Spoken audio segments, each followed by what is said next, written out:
안녕하십니까. 대학교에서 진행하는 생명의 삶 온라인 강좌에 접속하시고 참여하신 여러분을 환영합니다. 오늘은 믿음의 성장이라고 하는 그런 주제를 가지고 우리 함께 말씀들을 우리가 묵상하면서 배워보는 그런 시간을 가지려고 합니다. 우리 잠깐 기도하시고 강좌를 시작할까요? 자비로우시고 사랑과 은혜가 풍성하신 하나님, 우리가 참 신앙생활을 오래 했지만 믿음이 성장한다고 하는 것이 과연 어떤 의미인지, 또 믿음이 성장하고 있다고 하는 사실을 우리가 구체적으로 어떻게 그것을 또한 이제 알 수 있을지 하나님의 말씀을 중심으로 오늘 이제 묵상하려고 하는데, 진리의 영이신 성령님, 진리이신 예수님, 그리고 또한 우리에게 영감을 주시고 이 말씀을 주신 하나님 아버지, 주님께서 저희들과 함께 해주셔서 오늘 믿음의 성장이라는 이 과제, 그리고 또한 이 주제를 잘 배우고 실천할 수 있는 저희들이 될 수 있도록 은혜 나려 주옵소서. 예수님의 이름으로 간절히 기도하옵나이다. 아멘. 우리가 믿음 생활을 하다 보면 그 연초가 되면은 그런 어떤 신년 결심들을 우리가 생각하곤 합니다. 근데 교회 다니는 우리 성도님들에게 있어서 이제 이 신년 그 결심 가운데 빼놓지 않고 등장하는 그런 단골 메뉴 중에 하나가 무엇이냐면, 금년에는 좀 내 믿음이 성장하는 그런 한 해가 되었으면 좋겠다 하는 그런 결심들을 하게 됩니다. 자, 그런 이제 그 이야기도 듣고 이제 하면서 제 마음속에 어떤 그런 궁금증들이 생기게 되느냐면, 그러면 믿음이 자라게 하기 위해서 어떤 그런 행동들을 이제 해 나가는가 하는 것을 제 마음속에 궁금한 그런 생각이 듭니다.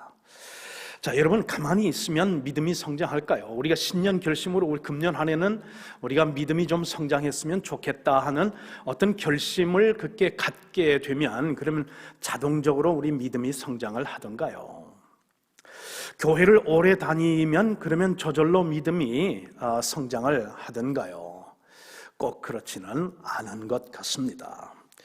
자, 또 한 가지 우리가 참 질문을 해보아야 되는 것은 무엇이냐면, 그러면 내 믿음이 지금 성장하고 있다고 하는 그 사실을 우리가 어떻게 그것을 알 수 있을까 하는 그런 이제 또 질문도 됩니다. 여러분은 여러분의 믿음이 성장하고 있다고 하는 사실을 어떤 그런 기준으로 여러분은 평가할 수 있습니까? 성장하고 있다? 성장하고 있지 못하다? 어떤 기준입니까?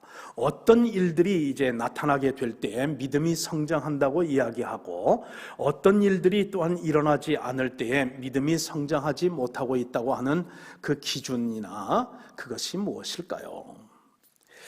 여러분, 성경 공부를 열심히 하면은 믿음이 성장할까요? 물론 크게 도움이 될 줄 믿습니다. 왜냐하면 하나님의 말씀을 또 이제 들을 때에도 성경의 어떤 그런 배경을 알고 성경의 기본적인 어떤 그런 그 지식을 이제 갖고 하나님의 말씀을 듣는 것과 성경에 대한 전혀 이해 없이 하나님의 말씀을 듣는 거에는 굉장한 그런 차이가 있기 때문에 말씀을 꾸준히 배우는 것, 우리 신앙 성장에 많이 도움이 되는 그런 요소 중에 하나일 것입니다.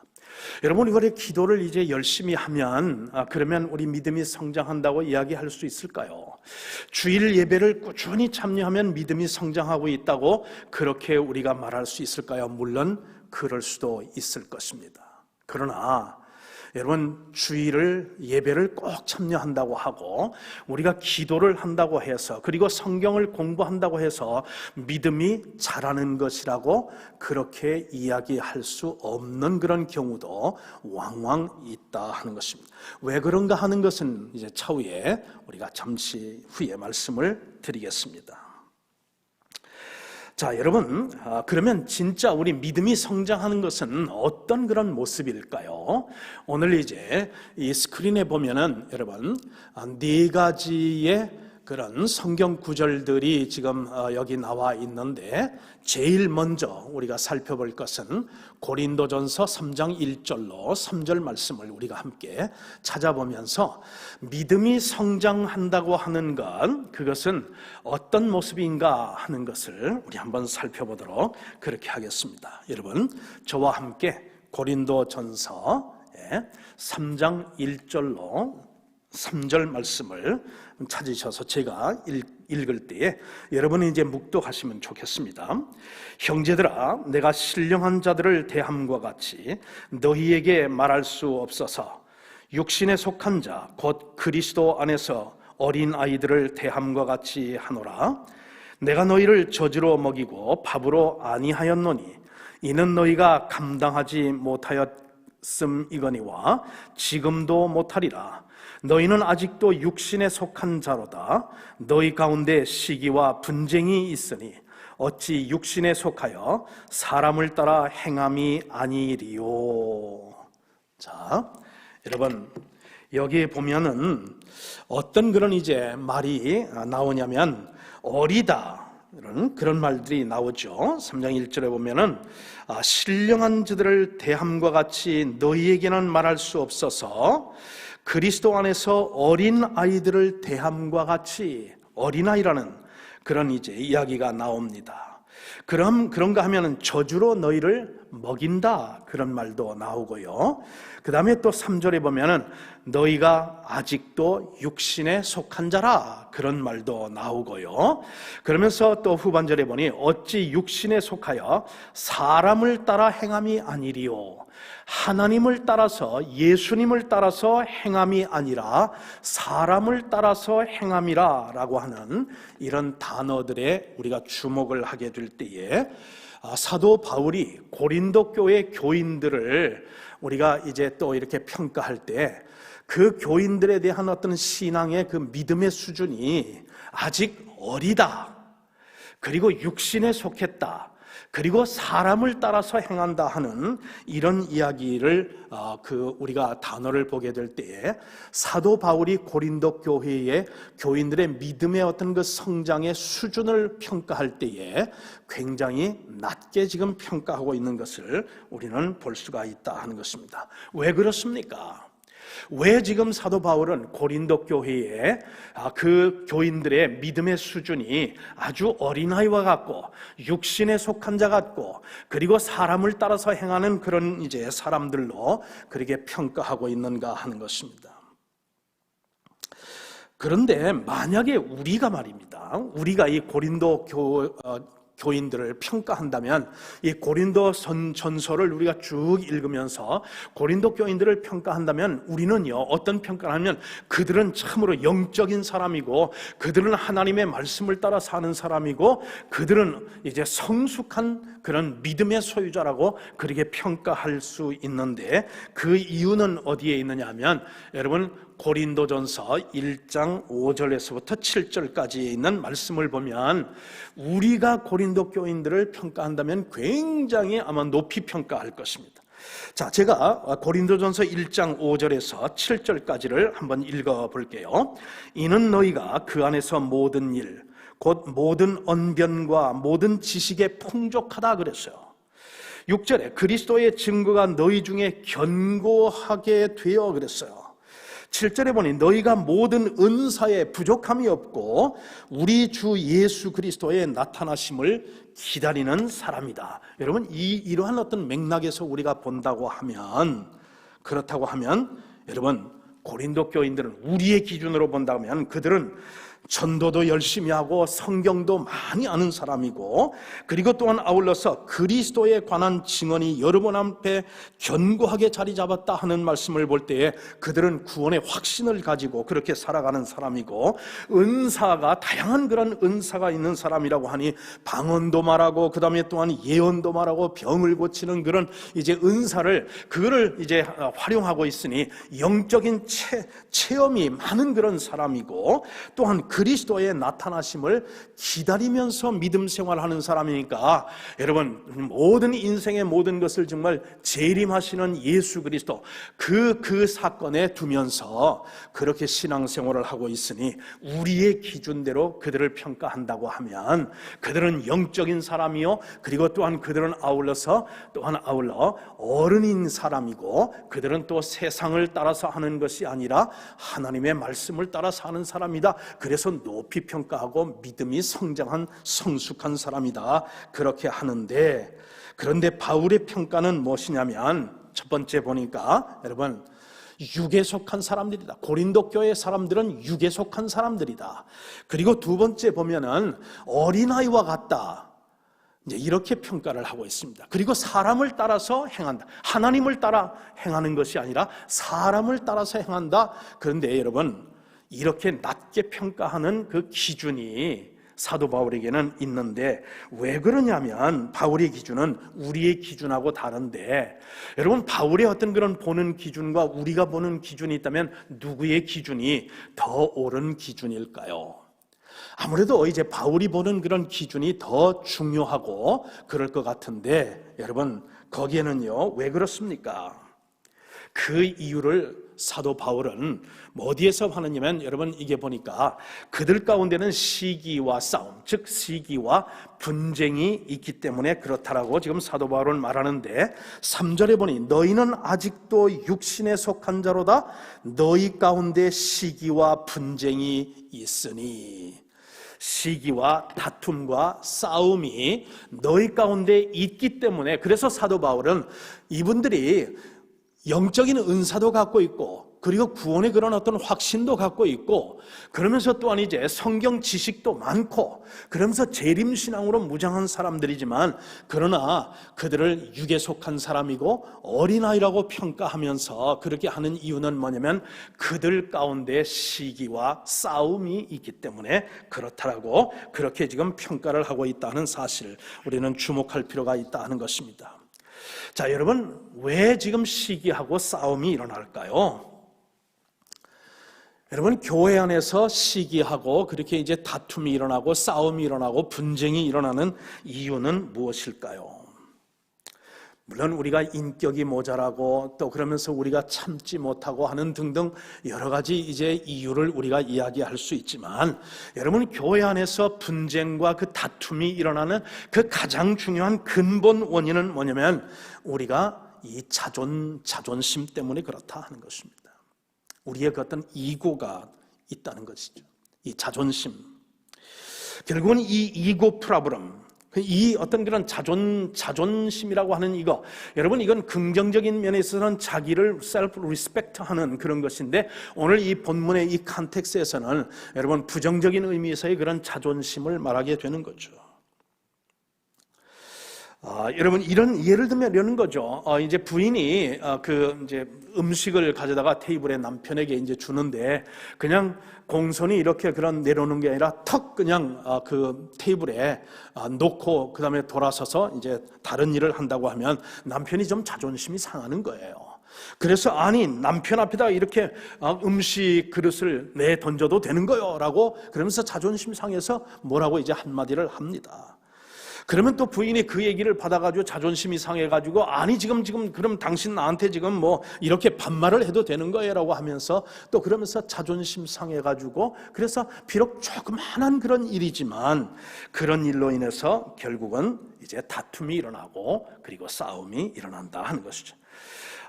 이런 큰 주제 때문에 사실 부부가 싸우는 건 아닌 것 같습니다. 근데 교회에서도 마찬가지다 하는 것이죠. 여러분 캘리포니아에서 실제로 있었던 그런 이야기, 교회 안에서 있었던 일인데 어느 이제 교회에서 피아노 하나를 이제 구입을 했습니다.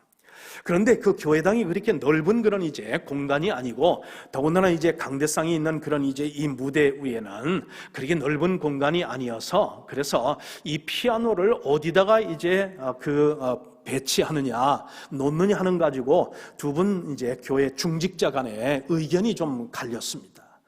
한 중직자는 그래도 아무래도 이제 찬양대가 무대에 있으니까 그 스테이지에 있으니까 그 찬양대 옆에다가 놓는 게 그게 옳지 않겠어 그렇게 주장을 합니다. 아니 그렇잖아도 지금 그 강대상이 지금 거기가 지금 굉장히 지금 비좁아서 그러는데 꼭 그 피아노를 강대상 그 옆에다가 그렇게 올려놓을 필요가 있겠습니까?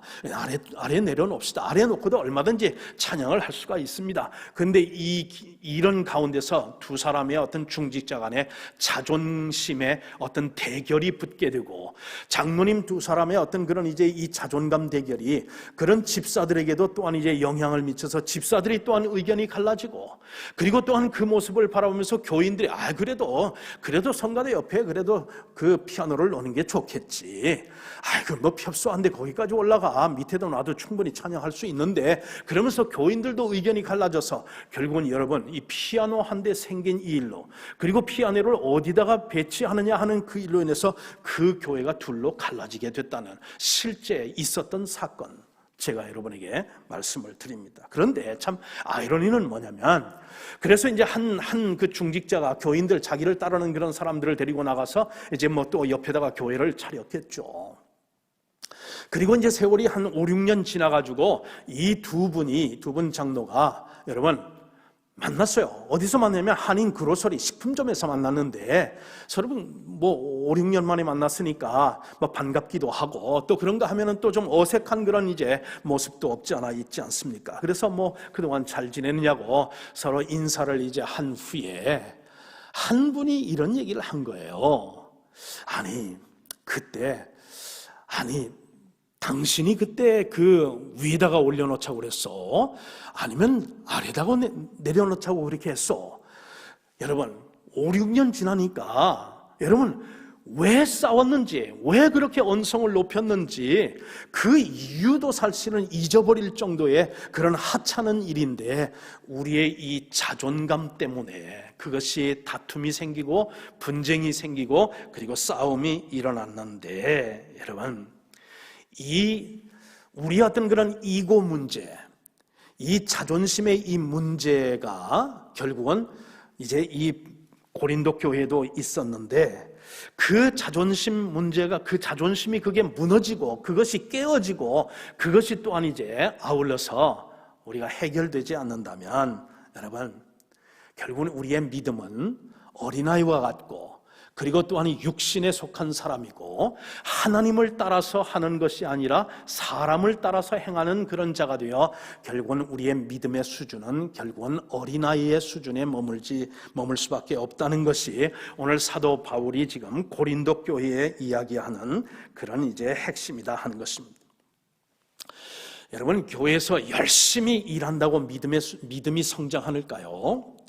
참 그러면은 얼마나 좋겠습니까만은, 여러분 어떤 때는 교회에서 열심히 이제 봉사하고 일하는 사람들이 오히려 신앙이 아주 어린아이와 같고 육신에 속한 사람들일 같이 그렇게 행동할 때가 있다 하는 것입니다.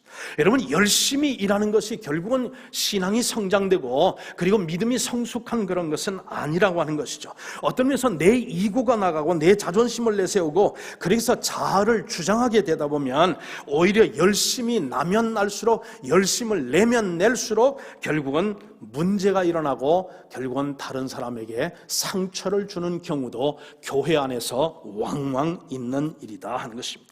영적인 어떤 그런 체험이 있는 사람들이 이제 있는데, 영적인 그 체험이 우리를 겸허하게 하고 우리를 더 정말 그러면서 하나님 앞에 더 낮아질 수 있도록 하고, 우리 어떤 그런 자존감을 그걸 부수는 일에 우리가 그런 이제 영적인 체험이나 은사들이 그렇게 공헌을 하면 좋을 터인데, 여러분 영적인 체험이 많은 사람들 때문에 교회 안에서 또한 문제가 또한 이제 일어나는 경우, 다툼과 분쟁이 일어나는 경우도 왕왕 보았다 하는 것입니다. 예를 들어서 어떤 방언을 하는 사람이 그 영적인 어떤 그런 체험 때문에 방언을 못하는 사람을 깔본다든지 업수 여긴다든지 그러면 그것은 결국은 다툼을 야기시키는 모습이고요.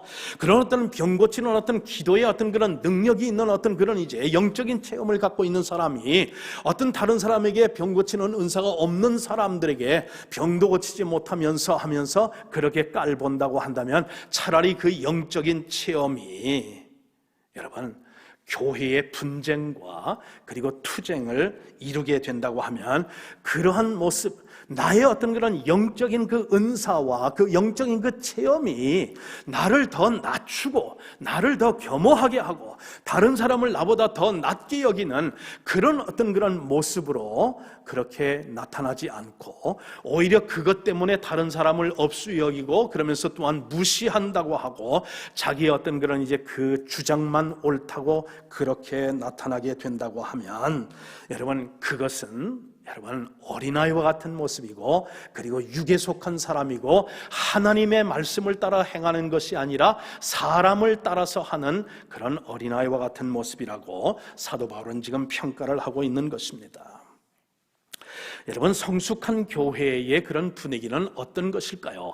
믿음에 성숙하고 믿음이 성장한 그런 사람들이 모인 교회의 어떤 그런 모습은 분쟁과 다툼과 그런 어떤 그런 것보다는 오히려 여러분 은혜롭고 평화로운 그런 이제 모습으로 가는데 어떻게 이제 하느냐면 여러분 이제 어떤 일로 인해서 의견이 이렇게 다양하게 나오게 될 때에 그 가운데 믿음이 성숙한 사람이 할 수 있는 그런 이제 그것이 어떤 것이냐면 이런 이야기를 할 수 있겠죠. 자, 지금 이 안건은 이 사안은 죽고 사는 문제가 아니고 우리가 구원받느냐 구원받지 못하느냐 하는 그런 본질적인 것이 아니니까 그냥 우리가 교회의 방침대로 우리가 따릅시다 라고 한다든지 그러면서 또한 이제 담임 목사님의 어떤 그런 비전을 따라서 그렇게 우리가 하십시다 라고 하는 어떤 그런 이제 그런 모습, 그런 어떤 그런 분위기가 이렇게 일어나면서 여러분 다툼과 어떤 그런 분쟁의 소지가 아니라 결국은 질서와 평안의 그런 모습으로 그렇게 이제 의견들이 모아지고 그런 방향으로 일이 추진해 나가게 될 때에 그것이 바로 성숙한 그런 믿음의 소유자들이 모습이고 그런 사람들이 모인 교회가 성숙한 그런 이제 교회의 모습이 아닐까요? 자, 그러면 여러분 우리가 어떻게 이 자존심을 우리가 죽이고 이 이고를 깰 수 있는 가장 중요한 가장 또한 효과적인 방법은 무엇일까요? 어떻게 해야 호두껍질처럼 이제 단단한 그런 나의 어떤 그런 이고와 그 자존심을 우리가 깨고서 그러면서 교회의 분쟁과 어떤 다툼보다는 그러면서 질서와 평안과 사랑의 그런 공동체를 만들어가는 일에 우리가 기여할 수 있는 믿음의 성숙한 그런 모습을 보일 수 있을까요? 여러분 이고 문제가 전혀 없는 사람을 본받으면 되지 않을까요? 여러분 저는 목회를 하면서 그걸 깨달은 거죠.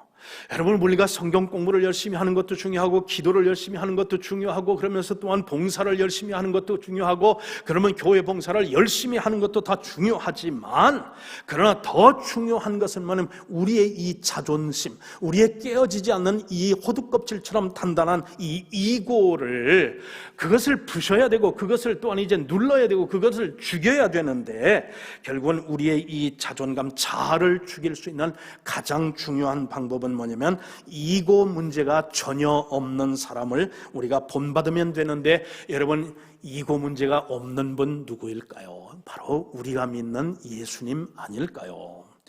여러분 이 세상에 이제 참 모든 사람들이 다 이것은 갖고 있는데 여러분 예수님 안에 없는 두 가지가 있습니다.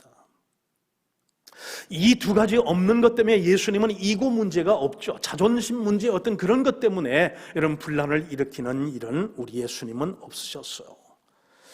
예수님은 이고가 없었기 때문에 누구 앞에 자신을 과시하려고 하는 그런 것도 없고 다른 사람으로부터 자신을 인정받으려고 하는 그런 것도 여러분 그런 욕구도 우리 예수님에게는 없었습니다. 그러므로 말미암아 이고 문제가 없는 우리 예수님에게서 우리가 본받는가 예수님을 그런 담는 건데 뭐를 담냐면 저는 단 두 가지만 여러분에게 말씀을 좀 드리고 싶습니다. 첫 번째는 뭐냐면 예수님의 성품 두 가지를 우리가 이제 닮으면 되는데 여러분 첫째는 순종이고 둘째는 섬김인 줄 믿습니다. 우리가 예수님의 그 사랑을 본받지 않은데 사실 예수님의 어떤 그런 성품 중에 물론 사랑의 성품도 있지만 여러분 이 사랑의 성품이라고 하는 것은 하나님과 사실은 연계된 어떤 그런 성품이지 여러분 우리가 예수님을 닮는다고 할 때에 두 가지 우리가 닮을 수 있는 것은 무엇이냐면 그것은 순종과 섬김이다 하는 것입니다. 자, 예수님의 그런 순종을 우리가 배우기 위해서 두 번째 우리가 찾아볼 수 있는 그것은 무엇이냐면 여러분 그것은 빌립보서 2장 5절에서 여러분 9절에 있는 말씀입니다. 빌립보서 2장 5절에서 9절 말씀을 우리 함께 다 같이 찾아보십시다. 빌립보서 2장 5절로 9절 제가 읽어드릴게요. 너희 안에 이 마음을 품으라. 곧 그리스도 예수의 마음이니 그는 근본 하나님의 본체시나 하나님과 동등됨을 취할 것으로 여기지 아니하시고 오히려 자기를 비워 종의 형체를 가지사 사람들과 같이 되셨고 사람의 모양으로 나타나 자기를 낮추시고 죽기까지 복종하셨으니 곧 십자가에 죽으심이라. 이러므로 하나님이 그를 지극히 높여 모든 이름 위에 뛰어난 이름을 주사 그랬습니다. 예수님의 이 마음을 본받으라 그런 얘기죠. 어떤 그런 마음이냐면 자기를 낮추는 그런 이제 마음. 하나님과 동등하신 분인데 예수님은 하나님과 동등한 분인데 하나님과 동등됨을 취하지 아니하시고 오히려 자기를 비우고 자기를 낮춤으로 말미암아 십자가를 지시기까지 결국은 아버지의 뜻에 순종한 그 모습, 그 예수님의 마음을 우리가 본받자고 지금 사도 바울은 영감받은 그 말씀을 빌립보에서 기록하고 있다 하는 것입니다. 여러분 여기서 보면 여러분 하나님과 그리고 또한 아울러 이제 예수님과 그리고 성령님 이 세 분은 삼위일체라고 이렇게 우리가 얘기를 하죠. 세 분인데 그런데 그 본체는 한 분이다 그런 얘기입니다. 참 사실 어떻게 보면 개념적으로 이해하기가 좀 어렵지 않습니까? 그렇죠. 쉽지가 않은 그런 개념이기 때문에 사실 이 삼위일체 성부 하나님, 성자 예수님, 성령님이 세 분이지만 한 분이다 라고 하는 이 삼위일체 개념은 우리가 어떤 그런 개념으로 이해하려고 하지 말고 이것을 커뮤니티, 공동체로 이해를 하는 것이 참으로 중요할 줄 믿습니다. 즉 성부 하나님이 계시고 근데 성부 하나님께서 하시는 일이 있고 성자 예수님께서 하시는 일이 있고 그리고 또한 아울러서 성령님께서 하시는 일이 있는데 여러분 한 예를 들면 저죠. 여러분 김종대라고 하는 저를 이제 여러분이 보실 때에 저에게 보이는 것은 여러분이 저의 이 육체는 보고 계셔요. 그런데 여러분 저의 육체는 보이지만 저에 있는 그런 김종대라고 하는 이 사람의 그 인격, 그 정신은 여러분 보이지는 않습니다. 그렇죠? 그래서 김종대라는 사람은 정신과 육체 이 두 가지로 이제 구성이 되어 있고 좀 더 우리가 나간다면 그럼 영과 혼과 육으로 그렇게 세 등분할 수도 있는데 여러분 보세요. 만약에 김종대라는 그런 어떤 그런 이제 그 사람을 여러분이 보실 때에 육체만 보고 그리고 또한 정신이 만약에 없다고 하면 저는 어떤 그런 이제 존재냐면 저는 귀신이죠. 유령 같은 그런 존재죠. 육체가 없는 정신만 있으면 그럼 이 귀신이고 유령 같은 존재다 하는 것입니다. 그런데 정신이 없고 그리고 또한 정신은 없는데 육체만 이제 보인다고 하면 그것은 시체에 불과할 것입니다. 자, 그래서 육체도 있고 정신도 있을 때에 여러분 그냥 김종대 목사의 어떤 육체가 따로고 그리고 정신이 따로가 아니라 육체와 정신은 하나라고 하는 사실이죠. 좀 더 자세하게 한다면 김종대 목사의 혼과 영과 그리고 육체는 하나다 하는 것이죠. 그런 면에서 여러분 이건 분리할래야 분리할 수가 없는 그런 이제 것이지만 우리의 그런 이해를 쉽게 하기 위해서 여러분 삼위가 있지만 그러나 본체는 하나이신 그런 하나님. 그래서 예수님과 하나님은 동등하신 분이신데 그런데 예수님이 어떻게 하셨냐면, 여러분, 이 삼위 성부 하나님, 성자 예수님, 그리고 성령님이 죄 지은 인간을 어떻게 하면 우리가 구원할 수 있을까? 그렇게 이제 서로 의논하시다가 성부 아버지께서 성자 예수님에게, 그러면 네가 좀 내려가라.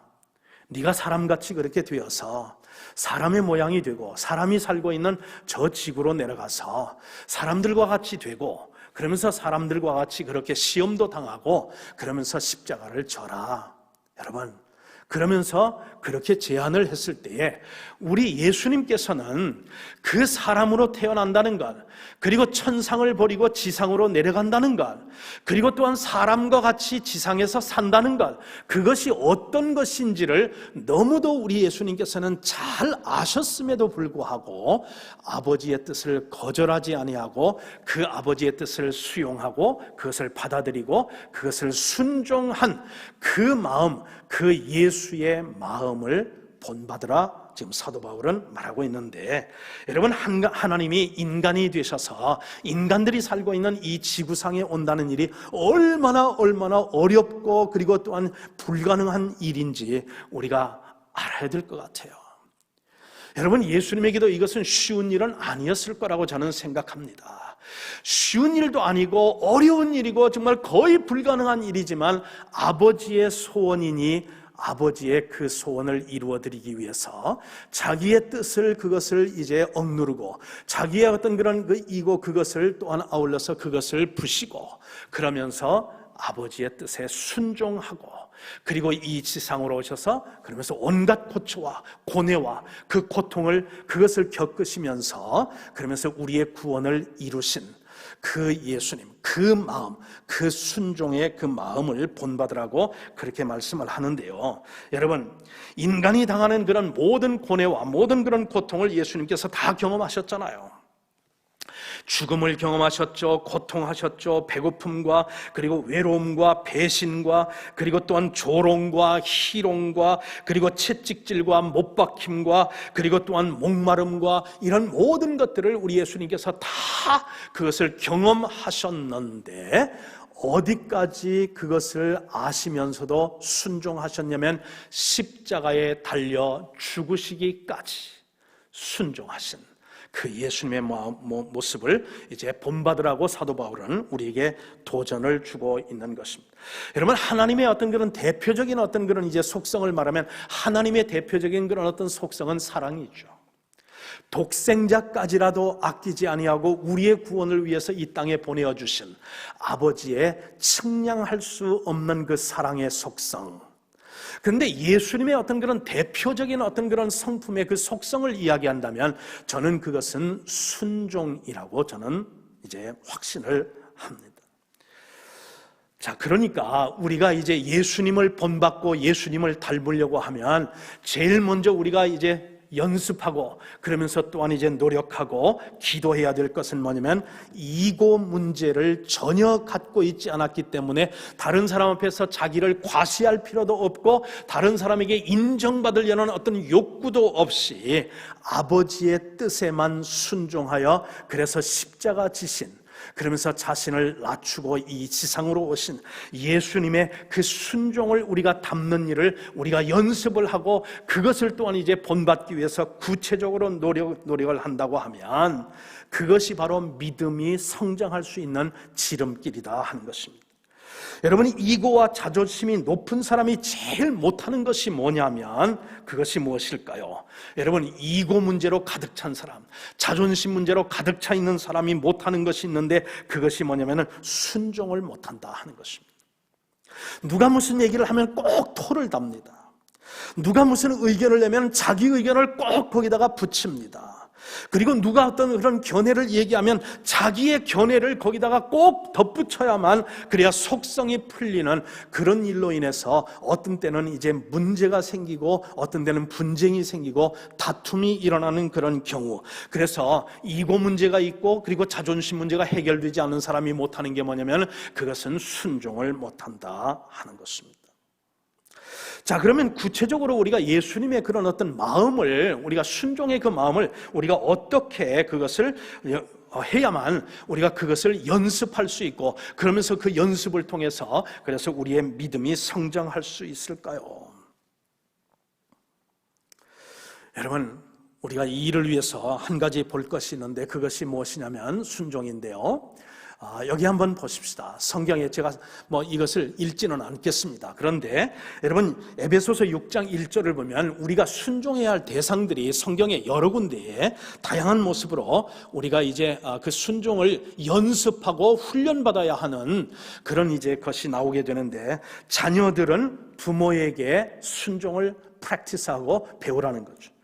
두 번째, 에베소서 5장 22절을 보게 되면은, 그러면 아내들은 남편에게 순종하는 것을 하고, 그리고 또한 남편들은 아내 사랑을 그리스도가 교회를 사랑하는 것처럼 그렇게 또 사랑하는 것, 이렇게 해서 가정의 평안과 그리고 질서를 유지하는 것. 그런가 하면 베드로전서 2장 18절에는 또 어떤 것이냐면, 하인은 주인께 순종하는 것. 물론 지금은 주인이 있고 하인이 있고 그런 어떤 노예제도가 있는 시대는 아니지만, 성경이 기록된 그런 2000년 전에는 그런 노예제도가 있었기 때문에 하인은 자기에게 잘해주는 그런 주인에게만 순종하는 게 아니라 자기에게 까다롭게 구는 그런 주인에게까지라도 순종할 것을 사도 바울은 이제 베드로는 말하고 있고요. 그 다음에 또한 히브리서에 보면 교인들은 지도자에게 순종하라고 그렇게 말하고 있고, 사도 바울은 로마서에서 시민들은, 그리스도인 시민들은 하나님께서 허용하신 위에 앉은 그런 권세자들에게 순종할 것을 그렇게 우리에게 이야기하면서, 우리가 참 직장에서든 가정에서든 아니면 교회에서든 아니면 사회생활을 하면서 이런 면에서 우리가 각자 여러분 순종을 훈련해야 될 것이다 하는 것입니다. 이것은 우리가 질서를 잡기 위해서가 아니라 예수님을 닮는 방법이 유일하게 무엇이냐면, 예수님의 그 순종을 우리도 본받고 그 순종을 우리가 그걸 엑서사이즈를 하고 그걸 프랙티스를 하고 그것을 연습을 함으로 말미암아 우리가 예수님을 닮는 것을 우리가 해 나가야 된다 하는 것입니다. 여러분, 결국은 순종이 어려운 것은 왜 그러냐면, 특별히 마땅히 순종해야 될 사람들에게 순종하는 건 그렇게 어려운 것은 아닌데, 여러분, 특별히 나보다 못한 사람들, 나보다 한 살 아래 밑에 있는 사람들, 나보다 직급이 낮은 사람들에게 우리가 참 예수님을 본받아 그래서 겸허한 그런 마음을 가지고 순종하는 것, 이것은 참 어렵지만 이것까지라도 우리가 그것을 본받을 수 있고 그것을 우리가 훈련을 함으로 해서 그렇게 할 수 있다고 하면, 그것이 바로 우리의 믿음이 성장하는 그런 이제 모습이다 하는 것입니다. 여러분, 그래서 결국은 이제 교회에서 우리가 교회 생활을 할 때 누군가가 어떤 일을 하는데, 야, 우리가 이거 한번 합시다. 그러면 여러분, 그것을 우리가 참 어떻게 이제 반응을 해야 되냐면, 꼬투리 잡지 말고 그냥 그러면 우리가 한번 해봅시다. 죽고 사는 문제 아니라면 그렇게 한번 합시다 해가지고 힘을 실어주고 그러면서 분위기를 맞춰주고 그렇게 할 수 있겠다고 하는 사람에게 그것을 이제 위임을 하고 그렇게 하면서 그 리더십을 씹어주게 될 때에 그 교회가 성숙한 교인들이 모이는 그런 이제 참 사랑이 넘치는 그러한 교회의 모습이 아닐까요? 여러분, 순종을 배우려면 이런 연습을 우리가 해야 된다 하는 것입니다. 자, 그래서 죽고 사는 문제가 아니면 아내의 뜻대로 우리가 순종하자 하는 것입니다. 죽고 사는 문제가 아니라면 남편의 뜻대로 우리가 순종하자 하는 것입니다. 그리고 또한 교회 안에서도 죽고 사는 문제가 아니라고 하면은 누군가가 합시다 그러면은 그것을 또한 이제 할 수 있도록 힘을 실어주고 그러면서 리더십을 발휘할 수 있도록 그렇게 믿어주는 것, 그것이 바로 성숙한 교회의 모습이고 성숙한 신앙인의 모습이다 하는 것입니다. 이것이 결국은 여러분 우리가 예수님을 닮는 그런 모습인 줄 믿습니다. 그 다음에 우리가 또 생각해야 될 것은 뭐냐면, 여러분, 그 마태복음 20장 28절을 한번 우리 또 찾아보십시다. 어떤 그런 말씀이 있는지 우리 한번 찾아보도록 하십시다. 마태복음 20장 28절. 자, 우리가 예수님의 어떤 그런 성품 두 가지를 우리가 본받자고 했는데, 여러분, 이 지금 마태복음 20장 28절이 지금 우리에게 보여주고 있는 그것은 뭐냐면 섬김입니다. 예수님에게서 우리가 본받아야 될 것이 첫째는 순종이고, 그리고 그분의 섬기는 모습을 우리가 본받아야 될 줄 믿습니다. 그리고 예수님의 그런 섬김의 모습을 우리도 훈련하고 그것을 연습하고 그렇게 함으로 해서 우리 예수님을 구체적으로 닮을 수 있는데, 여러분 20장 28절에 보면 이런 말씀이 있습니다. 인자가 온 것은 섬김을 받으려 함이 아니라 도리어 섬기려 하고 자기 목숨을 많은 사람의 대속물로 주려 함이니라. 인자가 이 땅에 오신 목적이 섬김을 받으려는 것이 아니라 예수님보다 못한 사람들, 죄인들을 섬기기 위해서 예수님이 이 땅에 오셨다고 하는 그런 말씀이 바로 그것이 예수님이 이 땅에 오신 모습이다 하는 것입니다. 여러분, 제가 여러분에게 질문 하나, 매우 중요한 질문을 한 가지 던질 터이니까 여러분 마음속으로 한번 답변을 한번 생각해 보시기를 바랍니다. 자, 여러분, 예수님을 닮은 후에 우리가 섬기는 것일까요? 아니면 섬기면서 예수님을 닮아가는 것이 옳은 것일까요?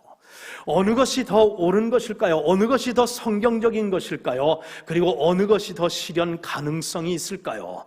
우리가 예수님을 닮고 난 후에 우리가 섬기는 것, 그것이 더 유익하고 그것이 가능할까요? 아니면 우리 부족하지만 예수님을 섬기면서 예수님을 닮아가는 것이 실현 가능한 그런 모습일까요? 분명히 이것은 후자일 줄 믿습니다. 여러분, 우리의 인생의 목적도 예수님의 그런 이제 목적과 일치해야 될 줄 믿습니다. 예수님께서도 이 땅에 섬기기 위해서 오신 것이라면 우리도 나보다 못한 사람, 나보다 못 배운 사람, 나보다 낮은 직급에 있는 사람, 나보다 이제 여러 면에 있어서 부족한 그런 사람들을 우리가 섬겨주는 것. 그래서 또한 이제 장로님들은 이제 안수 집사님들을 섬겨주고, 안수 집사님들은 또한 이제 교인들을, 서리 집사님들을 섬겨주고, 그리고 서리 집사님들은 또한 이제 교인들을 섬겨주고, 그렇게 하면서 이 섬김의 어떤 그런 모습이 직급이 위에 있는 사람이 아래에 있는 사람에게, 가진 사람이 가지지 못한 사람에게, 그리고 또한 이제 세상에서 많이 배운 사람이 배우지 못한 사람에게 이렇게 낮아짐으로 말미암아 순종하는 마음으로 그래서 섬겨주게 될 때에 그것이 바로 우리에게 믿음이 성장하는 모습이다 하는 것입니다. 우리가 마땅히 섬겨야 할 사람을 섬기는 건 그것은 우리에게 믿음의 성장에 도움이 되지를 못한다 하는 것입니다. 그건 뭐냐면 그건 당연한 것이고 의무이고 그건 책임이고 그건 어떤 그런 면에 있어서 여러분 그것은 의무와 책임이기 때문에 그것은 우리에게 여러분 믿음의 성장을 가져오지를 못하는데, 결국은 나보다 못한 사람, 그런 사람을 우리가 섬겨줄 때에 그때에 우리가 믿음이 성장이 된다 하는 것입니다. 여러분, 다시 한번 우리가 믿음이 성장하는 것에 있어서 중요한 것은 뭐냐면 여러분 성경을 배워야 될 줄 믿습니다. 성경을 알아야만 우리가 또한 이제 신앙생활을 할 때에 우리 예수님이 어떤 모습이신가 하는 것을 우리가 성경을 통해서 알아야 그 예수님을 본받을 수 있으니까 하나님의 말씀을 배우는 일에 우리는 소홀히 해서는 안 될 줄 믿습니다. 우리가 예수님께서 늘 기도하시는 일에 열정을 다한 것처럼 우리도 예수님을 따라서 기도하는 일에도 열중을 해야 될 줄 믿습니다. 그런데 여러분, 성경을 많이 배운 사람들에게서 조심해야 될 것은 뭐냐면 성경을 모르는 사람들을 얕보거나 그런 무시하거나 그렇게 되면 그것은 섬기는 모습은 아니고 그것은 순종하는 모습은 아니고 그것은 또한 사랑의 모습도 아닐 줄 믿습니다. 기도 내가 좀 한다고 해서 내가 좀 새벽 기도에 나와서 기도 좀 하고 다른 사람보다 기도를 좀 더 오래 한다고 그런 것 때문에 남이 안 하는 어떤 그런 이제 그런 금식 기도를 한다 이런 것 때문에 다른 사람들을 업수 소중히 여기고 그러면서 교회에서 자기의 목소리를 높이고 그렇게 한다고 하면 그것은 그 종교적인 열심과 그 영적인 어떤 그런 체험과 은사가 오히려 분쟁과 그리고 다툼을 나누게 되는 어린아이의 모습을 노출시키게 되는 것이니 그런 것들은 우리가 이제 배제하지만 이런 섬김 그리고 또한 순종이 우리들이 배워야 되고 연습해야 될 그런 모습인 줄 믿습니다. 자, 그 다음에 우리가 마지막으로 이제 생각할 것은 무엇이냐면 빌립보서 3장 12절과 14절 말씀입니다. 여러분, 빌립보서 3장 12절과 이제 14절 제가 읽어드리겠습니다. 내가 이미 얻었다 함도 아니요 온전히 이루었다 함도 아니라 오직 내가 그리스도 예수께 잡힌 바 된 그것을 잡으려고 달려가노라. 형제들아, 나는 아직 내가 잡은 줄로 여기지 아니하고 오직 한 일, 즉 뒤에 있는 것은 잊어버리고 앞에 있는 것을 잡으려고 표대를 향하여 그리스도 예수 안에서 하나님이 위에서 부르신 부름의 상을 향하여 달려가노라. 여러분, 여기서 보면은 지금 계속해서 나오는 그런 이제 그 단어가 뭐냐면 나는 얻지 못했다 하는 것이죠. 그리고 나는 아직 도달하지 못했다. 그리고 또한 아울러서 나는 아직도 붙들지를 못했다. 그런 이제 이야기가 계속 지금 사도 바울이 고백을 하고 있는데 여러분, 지금 사도 바울이 얻지 못한 게 뭐냐 하는 것이죠. 다다르지 못한 게 뭐냐 하는 거죠. 그리고 아직도 온전히 붙잡지 못한 게 무엇이냐. 한마디로 말하면 예수님을 온전히 닮지 못했다. 그러면 예수님의 어떤 그런 그 순종을 닮으려고 노력하지만 예수님의 그 섬김을 자기가 이제 닮으려고 노력하지만 그러나 예수님의 수준만큼은 예수님의 어떤 그런 기준만큼의 얻은 것도 아니고 다다른 것도 아니고 그것을 붙드는 것도 아니다. 나는 아직도 예수님을 닮으려면 한참 멀었다. 그러나 나는 그 부름의 상을 위해서 예수님의 어떤 그런 이제 섬김과 예수님의 어떤 그런 순종과 예수님의 어떤 그런 인격의 그 모습을 닮으려고 나는 부단히 지금 표대를 향하여 부름의 상을 향해서 달려간다. 그런 얘기 아닙니까? 여러분, 무슨 이야기입니까? 자기는 뒤의 것은 잊어버린다는 거죠. 사도 바울이 뒤의 것을 잊어버린다는 건 뭐냐면 예수님을 알지 못할 때에 지은 그런 죄, 예수님을 반역하고 예수 믿는 사람들을 또한 이제 핍박하고 했던 그런 이제 믿음이 약했을 때에, 어렸을 때에, 어린아이와 같았을 때에 했던 그런 모든 그런 행동들, 그것에 너무 안주하고 그것에 집착하고 그러면서 괴로워하지 않고 그것들은 다 뒤로 잊어버리고 오직 예수님 앞에 있는 예수님의 그 인격과 섬김과 그 순종을 향하여 그래서 나는 전심전력으로 지금 달려간다. 그래서 지금 얻은 것도 아니요 다다른 것도 아니요 붙든 것도 아니라고 그렇게 이제 말씀을 하면서 여러분 그렇게 이제 고백을 하는데 여러분 말씀을 마치려고 합니다. 여러분, 우리가 신앙생활을 하고 더군다나 이제 믿음의 성장이 된 그런 모습으로 우리가 가려고 경건의 연습을 하고 그러면서 성장을 위해서 우리가 순종을 연습하고 그리고 또한 섬김을 그렇게 하면은요, 그러면 사단은 뭐라고 하는지 아십니까? 사단은 그런 모습을 보고서 뭐라고 하냐면 아니 지금 교회 다니고 신앙생활 10년이나 한 사람이 아직도 그 모양 그 꼴이야 라고 사단은 이야기할 수 있어요. 그리고 종종 그렇게 얘기합니다. 그러나 여러분, 우리 하나님은 그러한 이제 모습을 보고 어떻게 말씀하시면 그래도 예년에 비해서 너는 지금 10년 동안 많이 성장했다, 많이 성숙했구나, 많이 이제는 예수님을 닮아가는구나, 그렇게 하면서 격려해 주시고 그리고 또한 이제 사랑해 주시고 위로해 주시는 그 하나님의 음성, 그 음성에 우리는 더 포커스를 맞추고 여러분 나에게도 이제 너그럽게 대하십시다. 너무 완전하게 완벽주의로 그렇게 치달려고 하지 마시고 자기에게도 너그럽게 여러분 관용을 베푸세요. 그리고 또한 자기에게 베푸는 그런 관용과 너그러움으로 다른 사람의 실수, 다른 사람의 부족한 부분, 이런 것들도 여러분 그것도 관용으로 대해 주시고 그렇게 너그럽게 허용해 주시고 그렇게 하면서 여러분 예수님을 닮되 예수님의 그런 순종과 예수님의 섬김을 우리가 담기 위해서 부단히 예수님을 이제 그 목표로 삼고 우리가 부단히 이 세상에서 이제 노력을 경주하게 될 때에 그런 노력에 하나님께서 은혜를 주시게 되면 우리도 이제 점점 한 해가 다르게 우리 예수님을 닮아가는 성숙한 그리스도인의 그런 믿음의 모습을 갖추어 나갈 수 있으리라고 믿습니다. 그런 면에서 금년에 이제 남은 이런 이제 한 10개월 정도에서 여러분 정말 예수님의 그 순종을 배우고 예수님의 그런 섬김을 배우려고 부단히 노력하시는 여러분과 제가 될 수 있기를 주님의 이름으로 소원하면서 오늘 강좌를 마칩니다. 감사합니다.